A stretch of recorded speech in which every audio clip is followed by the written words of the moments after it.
Hello అందరికీ, నేను మీ విద్యాని. So ఈ వీడియోలో ఏంటంటే స్పెషల్ చంపా ఫ్లవర్స్. సో ఈ ఫ్లవర్స్ అంటే నేను ఏ ఏరియాలో ఉంటానో ఆ ఏరియాలో ఎక్కువ దొరికాయి. సో ఏమైందంటే నేను ట్రైన్లో ఉన్నప్పుడు ఆమె వచ్చింది అమ్మడానికి. నేను అన్నా సరే నాకు కూడా ఎక్కువ దొరికాయిగా ఈ ఫ్లవర్స్ అని నేను తీసుకున్నాను. నాకు ఈ ఫ్లవర్స్ అంటే బాగా ఇష్టం. ఎందుకంటే అవి మొత్తం ఎండిపోయాక కూడా స్మెల్ అంటే అది ఫ్రేగ్రెన్స్ మంచిగా వస్తుంది కాబట్టి నాకు ఇష్టం. సో స్టోరీ ఏంటిదంటే ఈ ఫ్లవర్స్ది, నేను అసలు అంటే పీరియడ్స్లో ఉండే. నేనేమనుకున్నా, అరే పూజ చేయడానికి పనికి వస్తుంది కదా అని నేను తీసుకున్నా అంటే థైలీలోనే ఉండే. థైలీ అంటే ప్లాస్టిక్ కవర్లోనే ఉండే.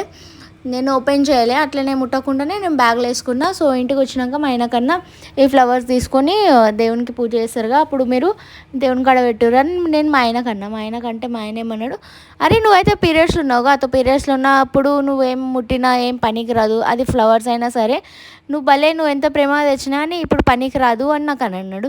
ఒకసారి మీరు నాకు కమెంట్ చేసి చెప్పుర్రు, ఇట్లా అంటే యూజ్ చేయొద్దా అని.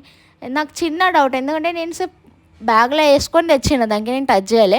ఆమెకి చెప్పినాకి నువ్వు నా బ్యాగ్లో వేసేయి, నేను ఆమెకు పైసలు ఇచ్చేసిన, ఆమె పోయింది. నేను తెచ్చినందుకు అంటే యూజ్ చేయొద్దా లేకపోతే ఏమో అంటే నాకు అర్థం కాలేదు అది. మా ఆయన అయితే నాకు అట్లా అన్నాడు. మీరు కూడా అట్లనే మీ ఇంట్లో చేస్తారా నాకు అట్లా కమెంట్ చేసి చెప్పుర్రి. అట్లనే నా ఛానల్కి లైక్, షేర్ ఇంకా సబ్స్క్రైబ్ చేసుకోర్రి. Bye bye. Thank you.